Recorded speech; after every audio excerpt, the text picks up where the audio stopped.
Black Magic, a short story, an alternative version of events occurring after the second series of the third season of MLP theme. After returning from the Crystal Empire, Twilight Sparkle continued to practice black magic, and became very successful in this, but she was not prepared for some side effects of her night experiments. After another sleepless night conducted by studying black magic, Twilight Sparkle felt that something changed. She looked at herself in the mirror and was horrified. Too much black magic changed her, but that is also opens new possibilities, and now she had to decide what to do next. By morning, the decision was made. Twilight left Ponyville at dawn of a new day. The decision was very difficult, but she was obliged to protect inhabitants of Ponyville and her friends from danger that she could provide for them now. She also did not want Princess Celestia saw her in that condition. Twilight chose voluntary exile, and now she had to find someone else who can help her, or to accept a new destiny. Twilight Sparkle went further and further to the south. Soon the area around became desolate and uninhabited. But despite this, Twilight felt that someone was watching her. Suddenly out of the clouds appeared someone she did not expect to see. Princess Luna landed softly in front of Twilight and began to speak, with quiet but resolute voice. "I watching you for a while and I see you need help. I can help you and you can help me. All you need is to trust me." Twilight nodded hesitantly and Princess continued. "Then you should follow to the ancient ruins in the Everfree Forest. Do you remember that place, my dear Twilight?" Twilight and Luna get to the Everfree Forest when it started getting dark. Twilight was finally able to take off her cloak, as the sun now did not burn her skin. They went deep into the forest when Princess stopped and spoke again with young Unicorn. "I know that this moment would come, and you play a key role in my story. You are the one who set me free from Nightmare Moon, and you are the one who will ensure my victory." Twilight recalled from Princess of Night, but she continued. "Do not be afraid, Twilight Sparkle. This had to happen from the start. Only you can save your friends and entire Equestria. Together we can free Pony from the tyranny of my sister. Together we will create a new new Equestrian Republic. You only need to make a right choice." With that, Princess Luna revolved in the cloud of magic, free Ponyville, where everyone was happy and grateful to Twilight for their salvation. And in the main square was built a huge monument in her honor. Twilight did not answer, but she knew what to do. On the way to the ancient ruins, Twilight pondered how to proceed. She has already made her choice and almost had no doubt in it. All she remained is to think about details of her plan. Twilight and Luna finally got to the place. Princess asked doubtfully about Twilight's decision. In response, Twilight Sparkle teleported herself on a large rock and began a speech. "My duty is to defend Equestria at all costs. My duty is to protect my friends. That is why I take this difficult decision.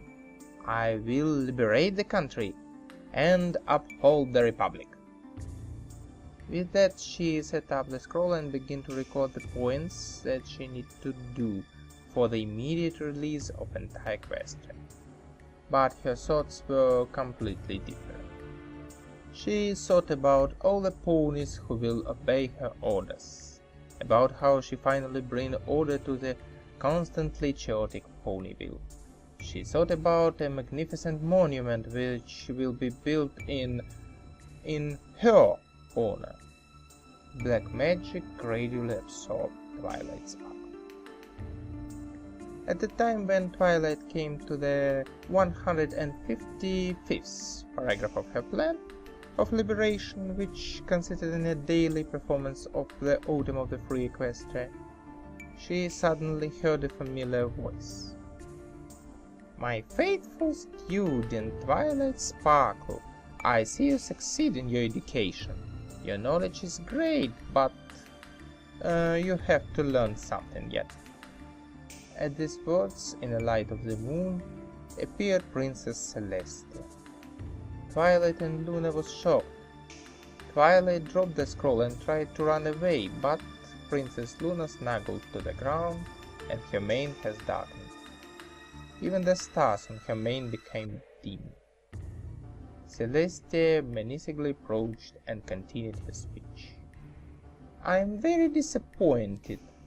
To similar antics of my younger sister I got used, but I was hoping that you, Twilight Sparkle, don't repeat the mistakes of your predecessor. I was hoping that the meeting with him warned you of using black magic, but unfortunately you are repeating the fate of King Sombra, and I cannot let that happen again.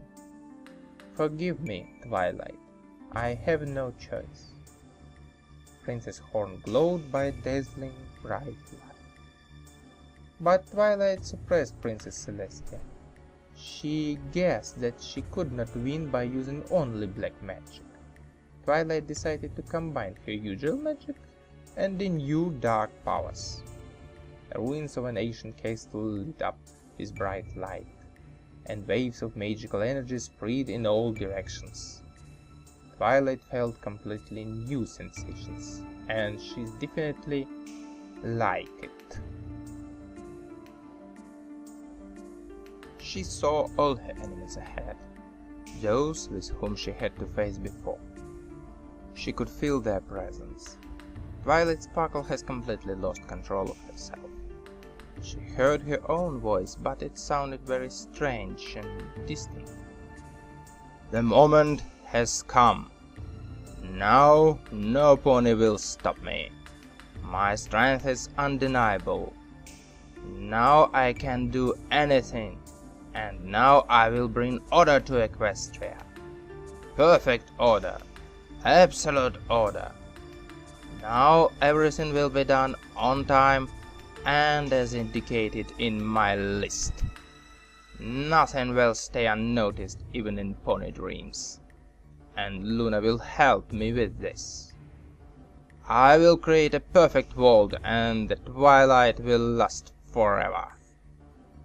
The explosion of magical energy was so strong that for a moment it seemed like this is the rise of 1,000 suns. And then came darkness.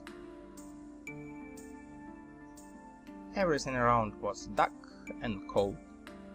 Twilight did not see anything. She tried to make light with magic, and got it with great difficulty.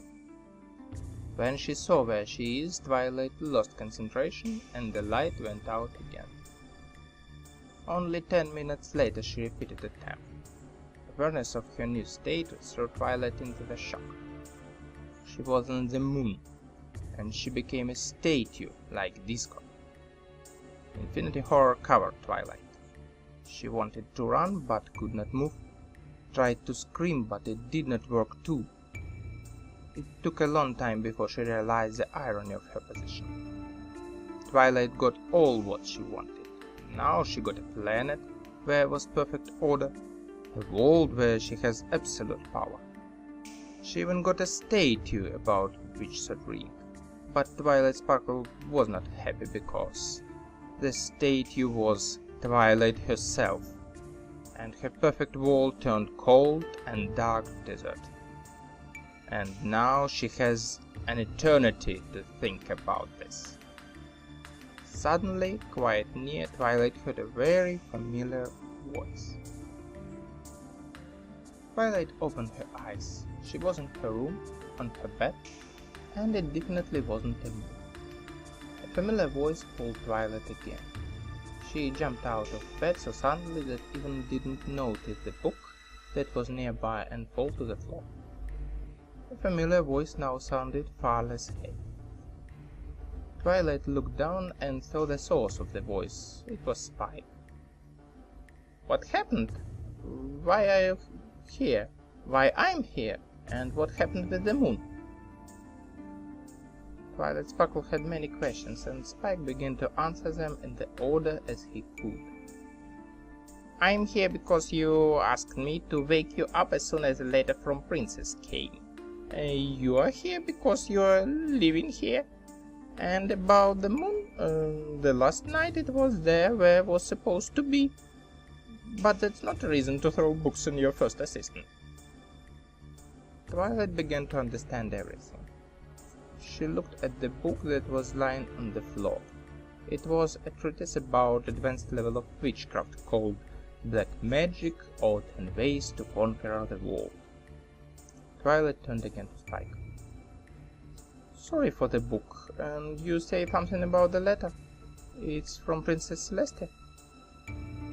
Spike gave her a letter, but there was only a signature of Princess Luna inside.